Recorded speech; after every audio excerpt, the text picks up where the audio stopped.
বিসমিল্লাহির রহমানির রহিম।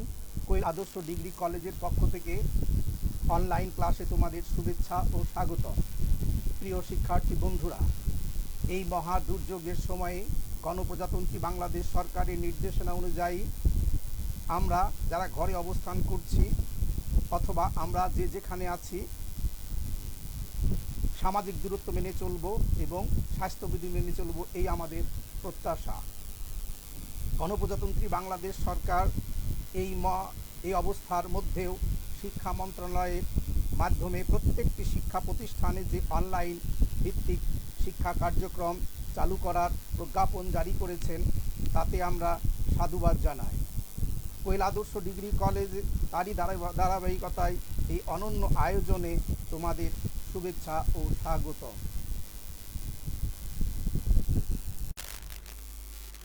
বিসমিল্লাহির রহমানির রহিম। অনলাইন ক্লাসে তোমাদের শুভেচ্ছা।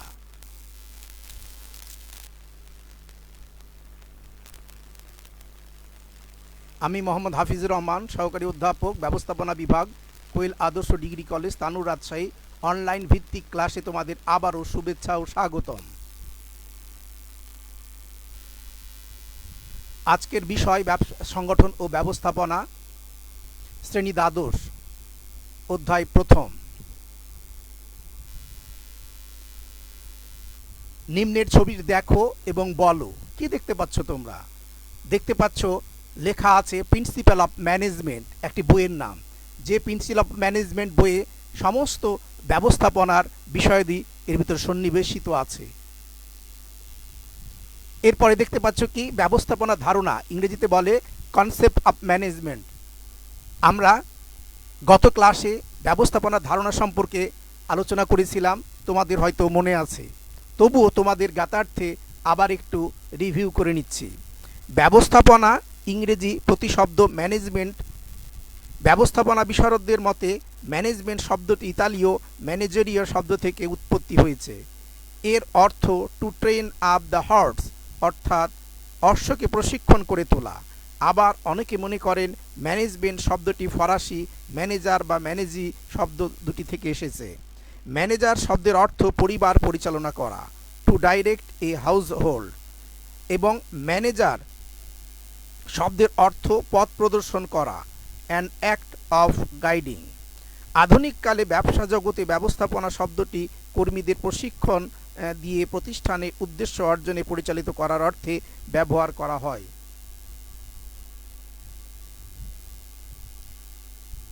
শিখন ফল। এই পাঠ শেষে তোমরা শিক্ষার্থীরা যা জানতে পারবে: 1. ব্যবস্থাপনা ধারণা ব্যাখ্যা করতে পারবে। 2. ব্যবস্থাপনা কার্যাবলী ব্যাখ্যা করতে পারবে। 3. ব্যবস্থাপনার বিভিন্ন উপকরণ সম্পর্কে জানতে পারবে।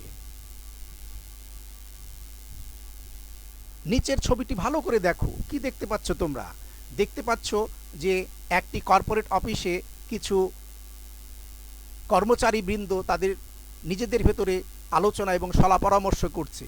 আমরা ম্যানেজমেন্ট সম্পর্কে কি বলেছি? আধুনিক কালের ব্যবসা জগতে ব্যবস্থাপনা শব্দটি কর্মীদের প্রশিক্ষণ দিয়ে প্রতিষ্ঠানের উদ্দেশ্য অর্জনে পরিচালিত করার অর্থে ব্যবহার করা হয়। আমরা দেখতে পাচ্ছি যে একটি অফিসে বিভিন্ন এক্সিকিউটিভ অফিসাররা তাদের ভেতর মত বিনিময় করছে এবং ম্যানেজমেন্ট অভিষ্ট লক্ষ্যে নিয়ে যাওয়ার জন্য কিছু আলোচনা করছে। কর্মপত্র 1, একক কাজ। ব্যবস্থাপনা ধারণা ব্যাখ্যা করতে পারবে। সমাধান: ব্যবস্থাপনা কাকে বলে আমরা তার সংজ্ঞা জেনে নিব। প্রাতিষ্ঠানিক লক্ষ্য অর্জনের জন্য এতে নিয়োজিত উপকরণাদি কার্যকর ব্যবহারের সকল প্রয়াস প্রচেষ্টাকে ব্যবস্থাপনা বা ম্যানেজমেন্ট বলে। ব্যবস্থাপনা চালনা এর সাথে সম্পৃক্ত সঠিকভাবে সব কিছু চালাতে পারার উপরই উপকরণাদির কার্যকর ব্যবহার ও লক্ষ্য অর্জন নির্ভর করে।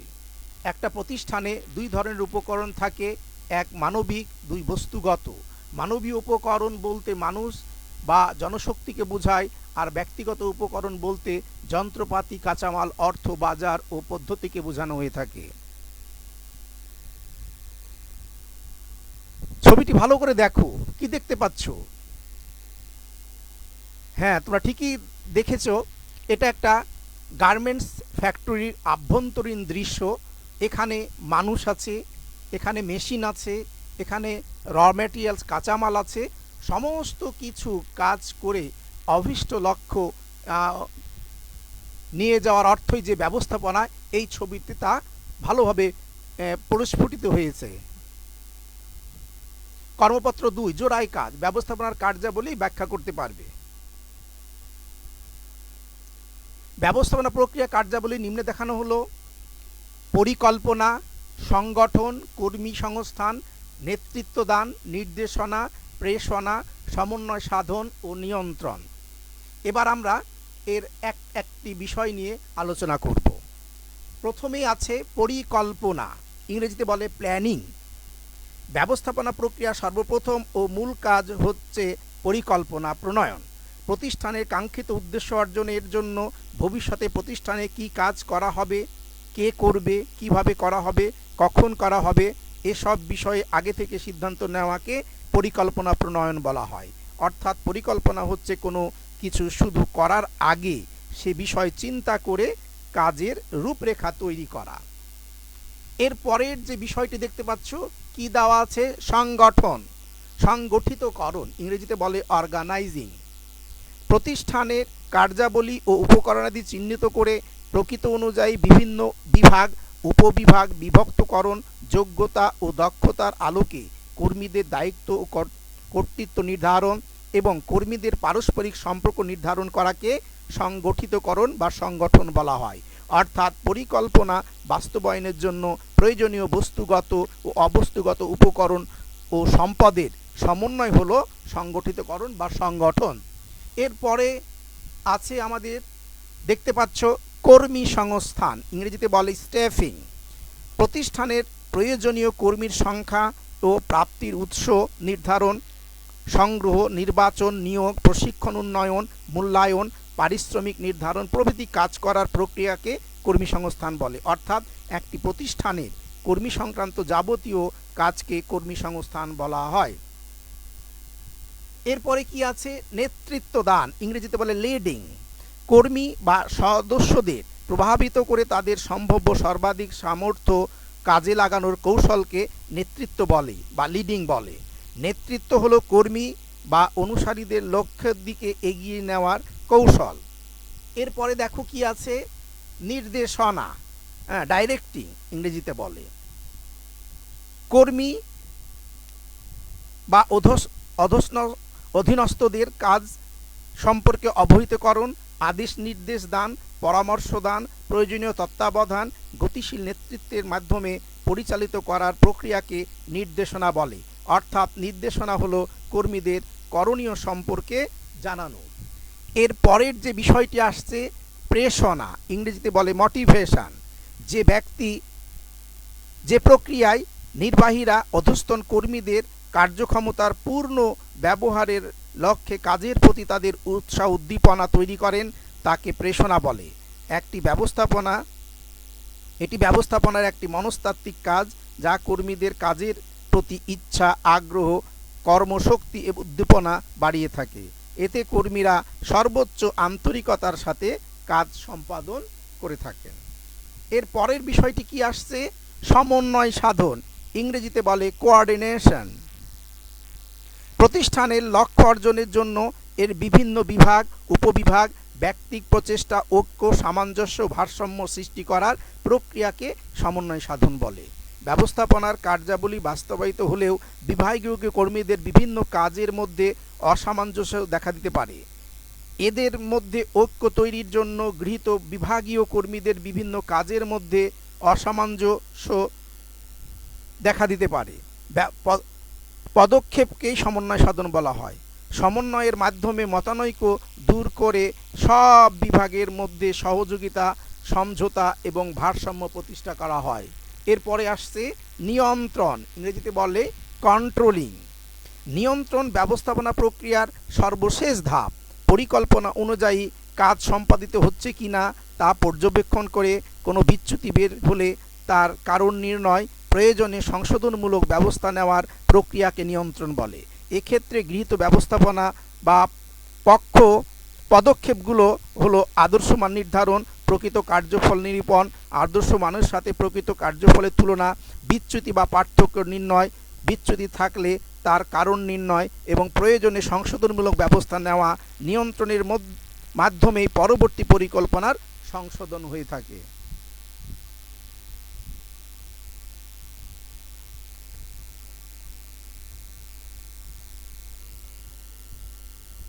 নিচের ছবিটি দেখো এবং ব্যাখ্যা করো। কি দেখতে পাচ্ছ তোমরা? দেখতে পাচ্ছ একটি এক্সিকিউটিভ অফিসে, একটি প্রতিষ্ঠানে এক্সিকিউটিভ অফিসাররা সবাই মিলে একটা বোর্ড মিটিং করছে। এখানে ম্যানেজমেন্টের সমস্ত বিষয়গুলো সন্নিবেশিত করে অভীষ্ট লক্ষ্যে কী করে প্রাতিষ্ঠানিক লক্ষ্য অর্জন করা যায় তার মতামত, তার দিক নির্দেশনা দিচ্ছে এই বোর্ড মিটিংয়ে। কর্মপত্র 3, দলীয় কাজ, ব্যবস্থাপনার বিভিন্ন উপকরণ সম্পর্কে জানতে পারবে। সমাধান: ব্যবস্থাপনার কার্য সম্পাদনের প্রয়োজনে লাগে এমন বস্তু বা সম্পদকেই ব্যবস্থাপনার উপকরণ বলে। ব্যবস্থাপনা হলো উপকরণাদির কার্যকর ব্যবহার করে লক্ষ্য পৌঁছানোর কৌশল বা প্রক্রিয়া। নিম্নে এরূপ উপকরণাদির সমূহ দেখানো হলো। প্রথমেই আছে আমাদের মানুষ, ইংরেজিতে বলে ম্যান। ব্যবস্থাপনার সাথে সংশ্লিষ্ট বিভিন্ন উপকরণের মধ্যে শ্রম বা মানব সম্পদ সবচেয়ে বেশি অবদান রাখে। ব্যবস্থাপনার গুরুত্বপূর্ণ কাজ হচ্ছে প্রাতিষ্ঠানিক লক্ষ্য অর্জনে মানব সম্পদের সঠিক ব্যবহার করা। এর কার্যকর ব্যবহার নিশ্চিত করা গেলে অন্যান্য বস্তুগত উপকরণাদির কার্যকর ব্যবহারও সহজ হয়ে যায়। তাই কর্মী বা মানব সম্পদকে প্রাতিষ্ঠানিক চালিকা শক্তি বলা হয়। এরপরে দেখতে পাচ্ছ কি মালামাল, ইংরেজিতে বলে ম্যাটেরিয়াল। এই ম্যাটেরিয়ালস বা মালামাল উৎপাদন বা বিক্রির কাজে ব্যবহৃত অপরিহার্য কাঁচামাল বা প্রস্তুত পণ্যকে বোঝায়। মালামাল বলতে কাঁচামাল দিয়ে প্রতিষ্ঠানের পণ্যদ্রব্য উৎপাদন করে তা বিক্রি করে। উপযুক্ত মানের মালামাল যোগান দিতে পারলে মানসম্মত পণ্য তৈরি ও সহজ বিক্রি করা হয়। এরপরে দেখো বলছে কি যন্ত্রপাতি, ইংরেজিতে বলে মেশিন। পণ্যদ্রব্য বা সেবা কর্ম উৎপাদনের মৌলিক হাতিয়ারকে যন্ত্রপাতি বলে। উৎপাদনমুখী প্রতিষ্ঠানে যন্ত্রপাতি ছাড়া উৎপাদনই করা যায় না। বর্তমানে ব্যবসায়ের অধিকাংশ কাজ যন্ত্রপাতির মাধ্যমে করা হয়। এতে প্রতিষ্ঠানের গতিশীলতা ও উৎপাদনের ধারাবাহিকতা বজায় থাকে। এরপরে আসছে অর্থ, ইংরেজিতে বলে মানি। মূলধন, সম্পত্তি বা বিত্তকে অর্থ বলা হয়। প্রতিষ্ঠান পরিচালনার জন্য সর্বপ্রথম প্রয়োজন হয় অর্থ। অর্থ ছাড়া প্রতিষ্ঠানের সব কাজই অচল হয়ে পড়ে। অর্থকে শিল্প বা উৎপাদনের চালিকা শক্তিও বলা হয়।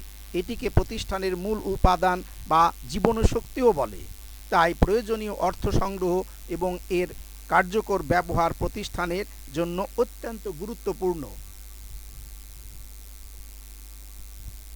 এরপর কি দেখতে পাচ্ছ? বাজার, ইংরেজিতে বলে মার্কেট। বাজার হচ্ছে পণ্যদ্রব্য কেনা বেচার একটি নির্দিষ্ট স্থান। পণ্য বা সেবার বর্তমান ও সম্ভাব্য বিক্রেতাদের ভোক্তাদের বাজার বলে। কাঁচামাল সংগ্রহ এবং তা ব্যবহার করে উৎপাদিত পণ্য বিক্রির জন্য বাজারে শরণাপন্ন হয়ে থাকে। উৎপাদিত পণ্যদ্রব্য ক্রেতা বা ব্যবহারকারীর দৃষ্টিগোচর করার জন্য বাজার উৎপত্তি হয়েছে। এরপরে দেখো কি আসছে ছবিতে, পদ্ধতি, ইংরেজিতে বলে মেথড। প্রাতিষ্ঠানিক কাজ সম্পাদনে ব্যবহৃত নির্দিষ্ট কার্যক্রমকে পদ্ধতি বলা হয়।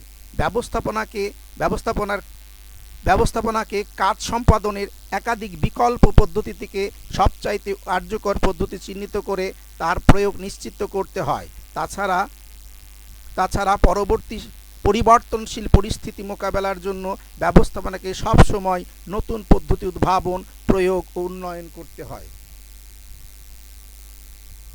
এবার তোমাদেরকে যে বিষয়টা আমরা ম্যানেজমেন্টের যে পঠিত বিষয়গুলো পড়লাম, তোমাদের এর ভিতরে কিছু মূল্যায়ন করব। দেখো, প্রথমে একটি প্রশ্ন আমি দিয়েছি, এটা হলো সৃজনশীল বহু নির্বাচনী প্রশ্ন। ব্যবস্থাপনা সর্বজনীন কে বলেছেন? প্লেটো, সক্রেটিস, অ্যারিস্টটল না রুশো? আর দ্বিতীয় প্রশ্নটি হচ্ছে ব্যবস্থাপনার কাজ হলো পরিকল্পনা ও সংগঠন, কর্মী নির্বাচন, নিয়ন্ত্রণ, বিজ্ঞাপন, নির্দেশনা, এবং নিচের কোনটি সঠিক?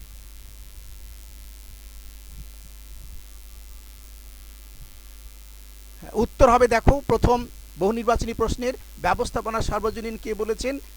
সক্রেটিস। এবং দ্বিতীয় ব্যবস্থাপনার কাজ হলো গ নম্বর প্রশ্নটি, এটাতে হচ্ছে 1 এবং 2 ব্যবস্থাপনা সংগঠন, পরিকল্পনা সংগঠন এবং কর্মী সংস্থান নিয়ন্ত্রণ। এরপরে তোমাদেরকে একটি বাড়ির কাজ দিব। দেখো, পেশা হিসেবে ব্যবস্থাপনার অবস্থান বিশ্লেষণ করো। ব্যবস্থাপনা যে একটি প্রফেশনাল কাজ বা পেশা, সে সম্পর্কে তোমরা একটি আলোচনামূলক বিশ্লেষণ তোমরা বাড়ি থেকে খাতায় নিয়ে আসবে। প্রিয় শিক্ষার্থী বন্ধুরা, আজকে এই পর্যন্তই। তোমাদেরকে ধন্যবাদ জানিয়ে আজকের অনলাইন ক্লাস শেষ করছি। ধন্যবাদ সবাইকে।